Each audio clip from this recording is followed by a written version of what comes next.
Hello, beautiful humans. Welcome to the Human Beauty Movement podcast, your source for hope, healing, happiness, and humanity. My name is Jennifer Norman. I'm the founder of the Human Beauty Movement and your host. This podcast is here to guide you on your journey of self-love, empowerment, soul alignment, and joy. With each episode, I invite beautiful humans from all corners of the globe to join me for open conversations about their life lessons and the important work that they are doing to help heal humankind. Take a moment now to subscribe to this podcast so you don't miss an episode. I'm so glad you're here joining me for today's show.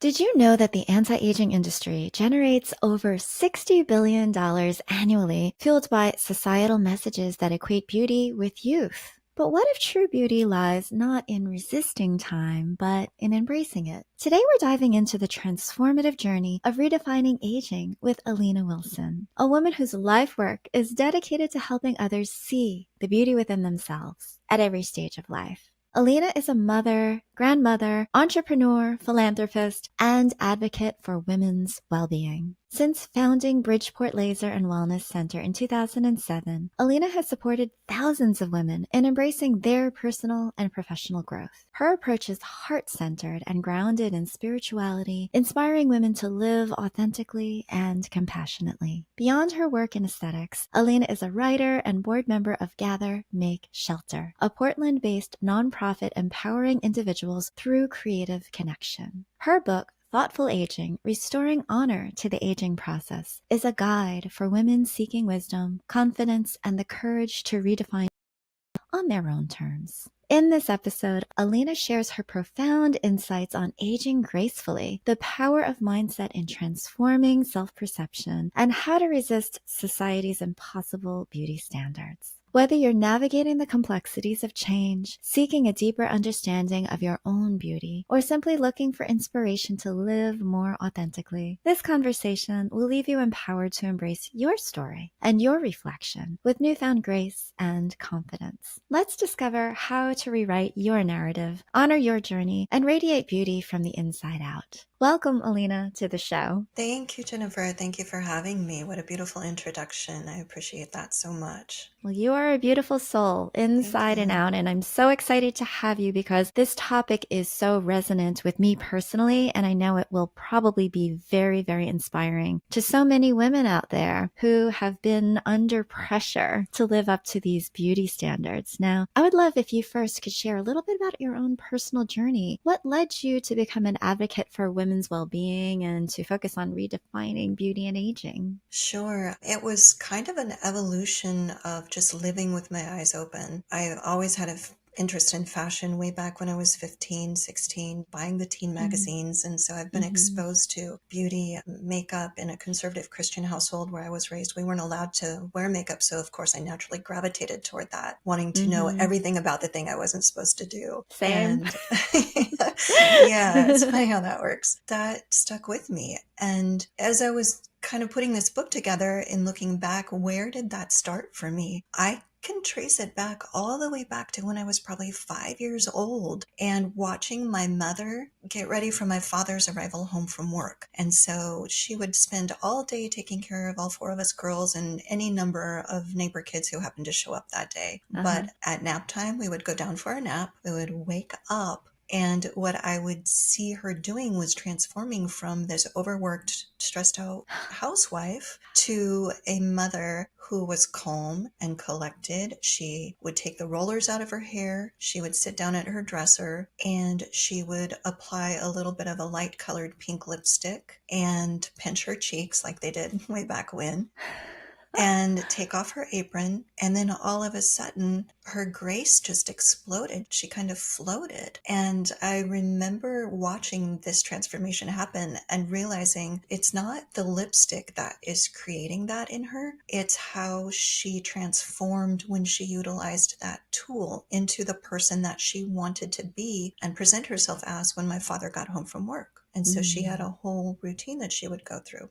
So Wow. then fast forward to 2007 when I opened our first aesthetics clinic, and all of these beautiful women were coming through the doors. And it dawned on me after about a year and a half or 2 years of being open, I started thinking about, why can I see their beauty but not my own? And how is it that they can see my beauty and not their own? And Mm-hmm. so that got me thinking then, just philosophically, what happens to us as we age and when does that shift occur? And exploring those thoughts, I could trace it back for myself when I lost connection with my body, when my mind and body became disconnected. And that was right around the time of adolescence, when your body is changing and you're growing so quickly, and you hear words like muffin top and thunder thighs, and you start applying those images to your own body. Mm-hmm. It might not be what you have. Like, I was a size 8. I didn't have a muffin top unless I wore that one pair of low-rise jeans. And then I did, but that was enough to make it true, right? Yes. And so then that disconnect happened between having a body that carried me through the days and that I lived in harmony with, to a body that was suddenly perceptively fighting against me and harming me. And once that Mm-hmm. disconnect happened, it was really difficult for me to see myself in a positive light. My body hadn't changed, but my perception of my body had changed. And so then, of course, as you go through adolescence, you go from a size 8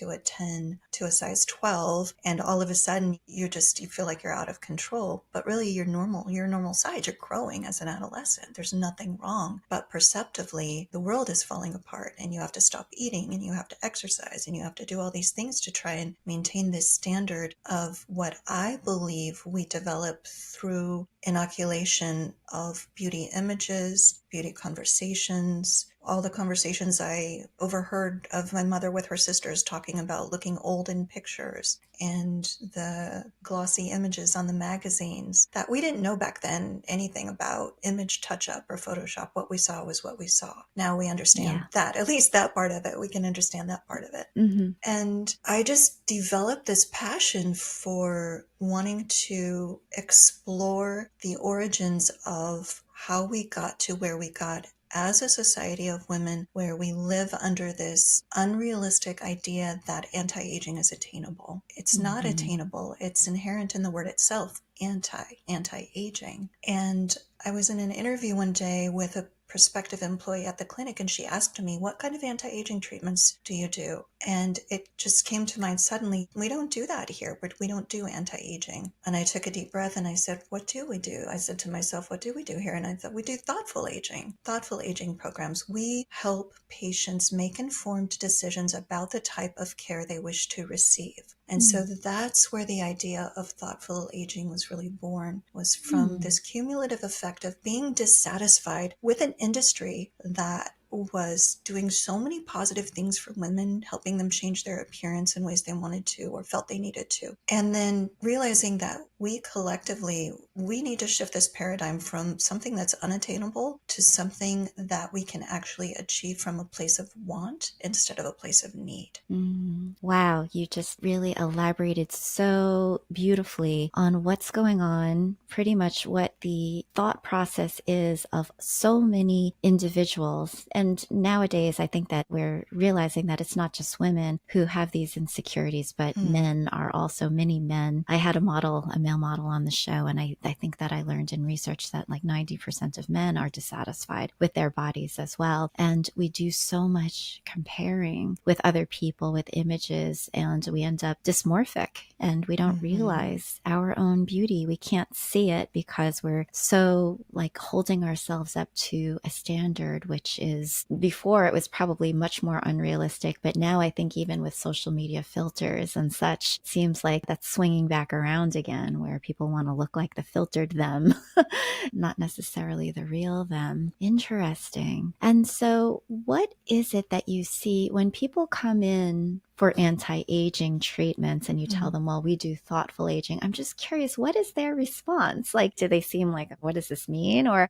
are they starting to kind of embrace it? Is this something that they're Mm. adapting to when you have these conversations with them? Yes, I have people now coming in asking for thoughtful aging plans. And when I introduce the concept to women in the clinic, they look at me how when you hear something and it just resonates, like, oh, of course, that makes so much sense. So for so many decades now, we've known that this was a problem. We've felt that this was a problem, but there really hasn't been a language to understand this problem or a pathway toward the solution. And that's really where I hope to lead people is, okay, we collectively understand that this is a broken industry. It's an image-driven society. We can go into all of the research and details that define who society is. And is it the anti-aging industry or is it us who's driving is it cart, if you will? Mm-hmm. But really what I want to focus on is not so much how we got here. It's helpful to understand that, but what are we going to do now? Where are we going to go with it from here? Because collectively as women, we are really smart. We have the ability to come together to decide for ourselves how to step outside this box and live from a judgment-free space and Mm-hmm. invite other women to do the same. And so when I present this idea of thoughtful aging to women in the clinic, they have so many questions. Mm. And it's such an honor to hold those conversations with them that allow them to feel seen and feel heard and be validated. In the research that I did for my book, I surveyed 1,000 women. And one of the questions that I asked them was, what's the most difficult part of aging for you? And Mm. overwhelmingly, it was answers and responses having to do with feeling invisible and no longer feeling Mm. relevant, losing relevance. Well, how does that happen? I think that is one of the driving forces. And from conversations I've had with women in the clinic over the past 17 years, one of the driving forces that brings them in there is they don't feel like themselves anymore. They just Mm. want to look as young as they feel, or they want Mm-hmm. to get the attention that they used to get and regain that relevance and that feeling of importance in social settings in the workplace. They may have been victims of ageism at Mm. work, or a lot of times their husbands have left them for a younger woman. And so they immediately think, oh, if Yeah. I just looked younger, then that would solve all my problems. Mm. And there really Wow. are, and that can be a pathway toward growth for many, many women, but it's most effective when they're doing that, again, from a place of want instead of a place of need. So we really try and circle those conversations back around to, okay, I understand why you're here. I understand that you're doing this today for a certain outcome. Is this something you feel you want, or is it something you feel you need? Because ultimately, Mm-hmm. if we're doing it from a place of need, we won't be satisfied. We'll just come back and we'll do more and more and more. And there won't be an end point to it. Right. I think that a lot of people would say, well, you own an aesthetic clinic, and isn't that completely like reverse of what we're trying to talk about here? Shouldn't like aging gracefully or the idea of thoughtful aging be like do nothing, like let your natural beauty shine, just like let the natural process be what it is? We describe the anti-aging industry as potentially corrupt and harmful to women. And so where do you bridge that gap between the fact that like we're flipping the script here? We want it to be that this is on your own terms. It's not fear that we're selling here, like a lot of the anti-aging industry does. This is empowerment. Like, how do you, I'm just curious because I want to make sure that this is conveyed to the people who are listening to this conversation. It's like we are empowered human beings that are not doing things because we're worried that we're going to become irrelevant. We're doing things because we're embracing our age and we want to look as good as we feel. Sure. Yeah, that's Jennifer. What you're talking about is you're talking about how we've been conditioned to apply a moral framework to the choices we make. And Yeah. when you apply that moral framework, suddenly, whether you're doing it or someone else is doing it, you are putting it in the category of right and wrong. And when it Yeah. comes to personal healthcare, beauty, being your own advocate, making your own decisions, right and wrong has no place in that conversation when we're talking about one woman to another. In the world, in the landscape of beauty, we can't get to a judgment-free space until we understand that right and wrong has no place in this conversation. If I have a girlfriend and she goes and gets a facelift, I might not ever do that. Maybe I would, but If I am applying my moral convictions to her life choices, I'm creating division. And once that division happens, you lose that bridge to connection. And if we collectively as women are going to shift and change this landscape, we have to stop judging each other. And really, conversely, you cannot feel judged by another person unless you are judging yourself. And so if you think about that, if you feel like you're leaning toward, I'm judging you because of the choices you're making, girlfriend, all that is really is an invitation to look inward, because that means there's an insecurity in you that has not been brought to light. So it's really an opportunity and an invitation to more deeply explore your inner landscape. And that's what we do for each other as friends. We bring to light opportunities for growth within each other. And if you can build a little group of friends around you who know you well enough and accept you for who you are, who can say, hey, girlfriend, you're off track. You need to get back on track from what I see. You have the opportunity then to shift this paradigm from living in a space of judgment and right and wrong when it comes to beauty towards stepping into a space of, I'm doing this because I want to, and I invite you to do the same. Whatever your decision may be, whatever aging gracefully means to you, I accept you, and I want to know more about that and what that means to you. And I want to share with you what that means to me. Here's what it means to me. And then we can just sit back and say, oh, cool. Oh, you got that thing done. Well, I'm happy for you. That's good news. You're excited about that. No, I don't want to go do that thing, but you know what? That's okay, because my moral convictions are mine to hold, not yours to carry.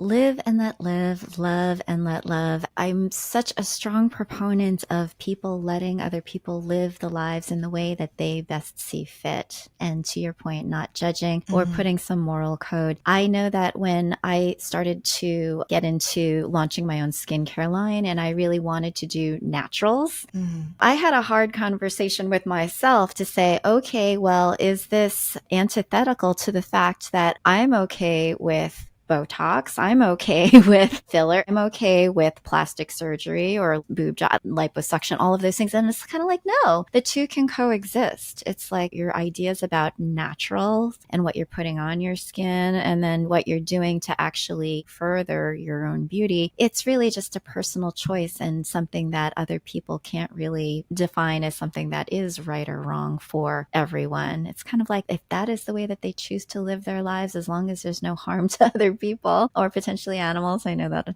that's a big topic on cruelty free and whatnot, but it's kind of like, who cares? Right. It's really that person's business. Exactly. And if you have those friends who can't step outside that box, who still want to view your decisions through their lens of right and wrong, it's okay. You just got to know your audience. Maybe that's not the person that you go to share this experience with. Maybe you don't go to them and say, hey, I had some volume restored in my cheeks yesterday and I love the way it looks. Tell me what you think. You don't go to the people with this information who can't see you, who haven't evolved to the space where they can live and let live from that judgment-free space. But we lose 1% of collagen per year from the age of 25 on. And so by the time you're 35, you've lost 10% of collagen. It's not because you've done anything wrong. It's because aging is universal. It's happening to all of us. And as you know, our skin is our largest organ in our body. We have a responsibility to take care of our kidneys and our liver and our heart and maintain muscle tone. Why don't we approach skin the same way? It's a responsibility that we have to protect our skin barrier and make sure that we're doing everything that we can to allow ourselves the opportunity to live well and live longer and become our own healthcare advocates.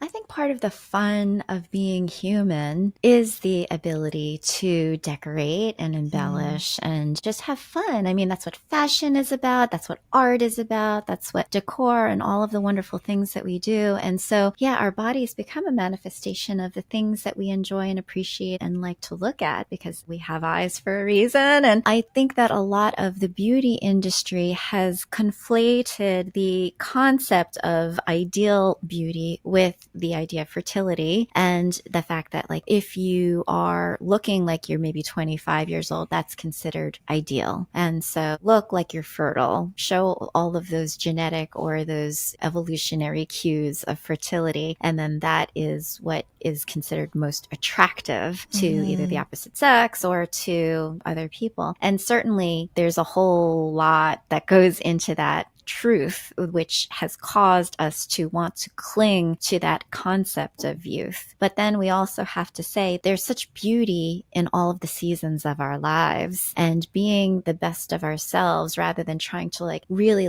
with reckless abandon and desperation try to cling to something that is not anymore. That's something that only you will be able to know. And other people may have judgments about what you decide to do, but it's really nobody else's business. It's kind of like, do you know why you're doing it? Are you doing it because you fear losing your youth? Or are you doing it because it's like, yeah, I just want to feel great about myself right now, and all of those things. So it's really just like one of those mental and spiritual and emotional connections. To your point, what you said before is like your body and your mind got disconnected. It's like, can we regain that connection to say that everything is harmonizing and I'm showcasing and presenting myself in the most beautiful way that I wish to be presented at this time? I totally agree with you. And taking that a level further, we would have to talk about, okay, so where did that beauty standard come from, and what is that beauty standard, that youthful beauty standard? And if we're basing it on what I believe it is, and based on my research, the American beauty standard, very, very few people fit that standard. Yet we're all trying to achieve that and attain that for what we perceive as some beneficial outcome, when the truth of the matter is, who would you rather be? That pretty girl with blonde hair and blue eyes and symmetrical features, or that extremely confident woman who can kick ass in the boardroom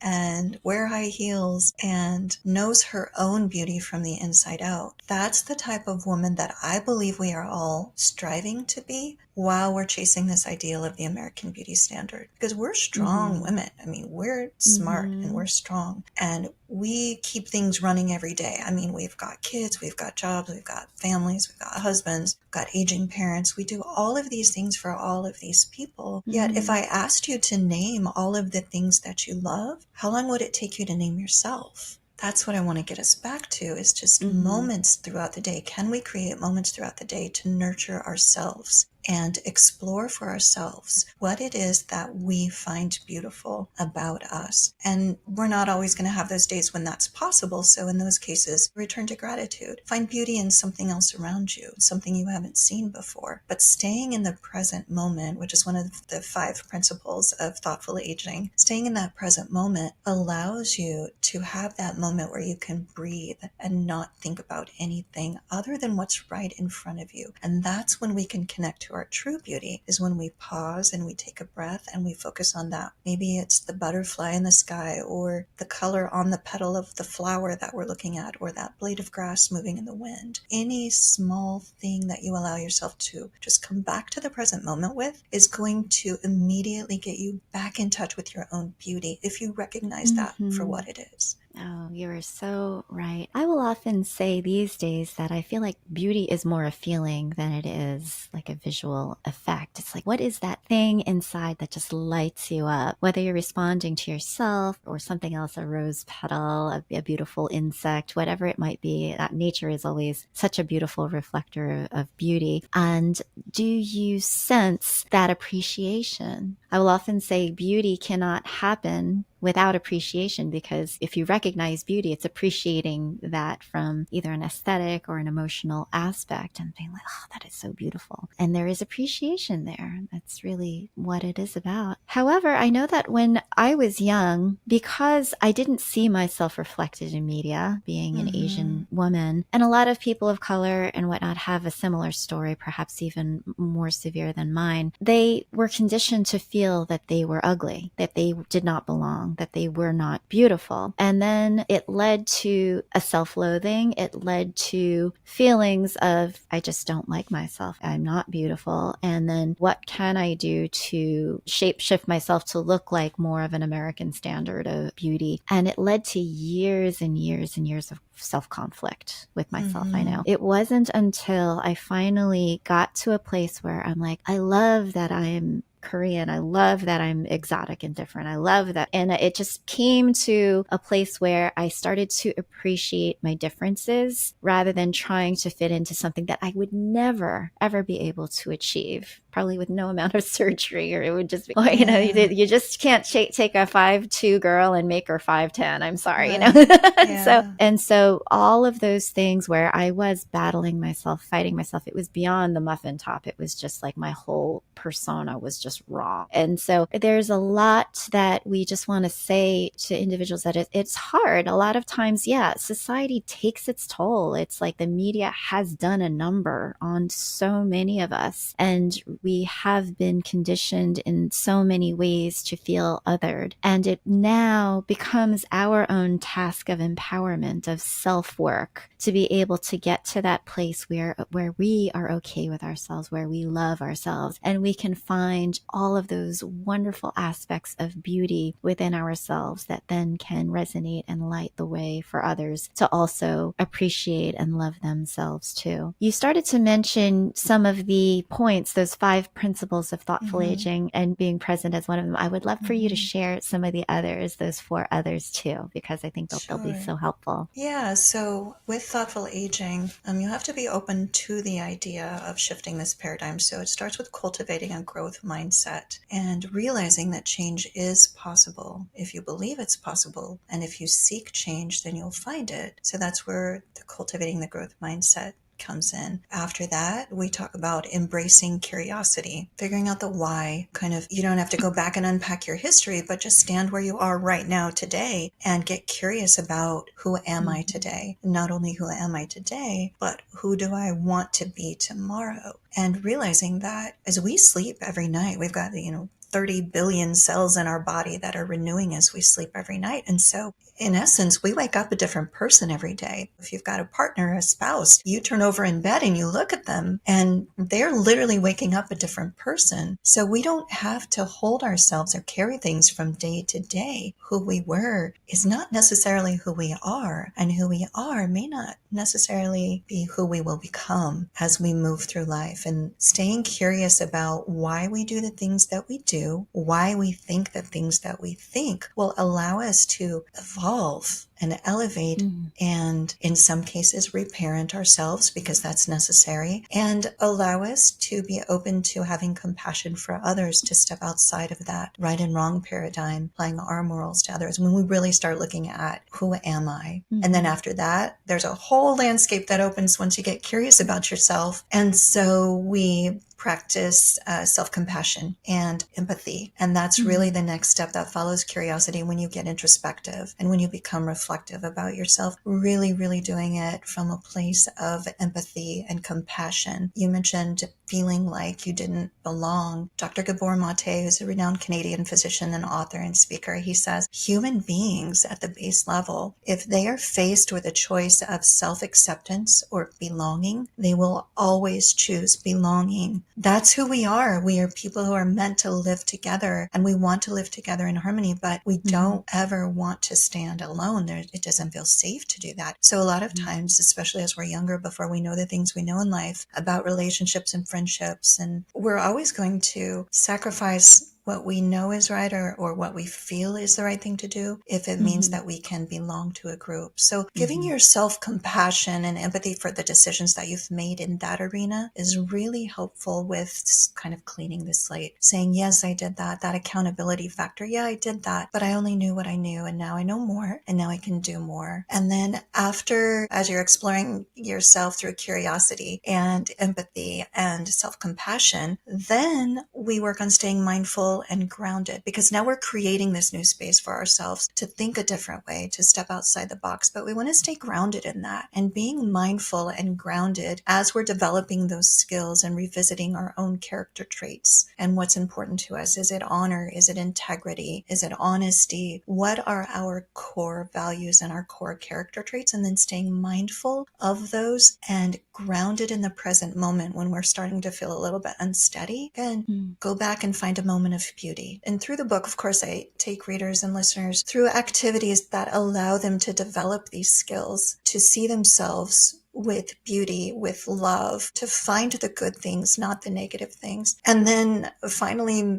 last, be proactive and responsible for your own care. And I think that beyond the surface, of course, this is a beauty industry that I'm in, but beyond the surface, we're all aging from the inside out. Let's be proactive and responsible for the type of care we're getting. And I think so much of hormones when I think of this, because how many of us have gone into the doctor and said, hey, I'm getting these hot flashes at night. I'm sweating through my sheets. And your doctor, bless his heart or her heart, will look at you and say, yeah, that's aging. Good luck for the next 10 years. Oh, for the love of God, we have so many more options now. And I think that we're at a point collectively as women where we want to make some enemies here, but we can become our own primary care providers. We have the ability to learn the language that it takes to go into our doctors and ask them to partner with us more than just care for us. We can be proactive about our healthcare from the inside out, whether it's changing something about our appearance or figuring out why the heck we can't sleep at night. Stay curious. Go back to curiosity. Okay, I hear what you're telling me, physician, doctor, friend, but I really think there's more to it than that. Can we partner together and maybe find alternative treatment methods? And so there's a language there with longevity care, what I call longevity care. I'm not looking for a physician or an OBGYN or a naturopath. I'm looking for longevity care providers. And so I really have defined what that is, created a language around that that allows readers and listeners to approach these providers from a really collaborative sense and invite them to be part of the care rather than handing over their autonomy to these people and just waiting for what happens next. Wow. I know when people go to get their hair done, a lot of them are like, oh, my stylist is like my therapist. I can talk to him about anything or her about anything. This is above and beyond. What you are doing here is like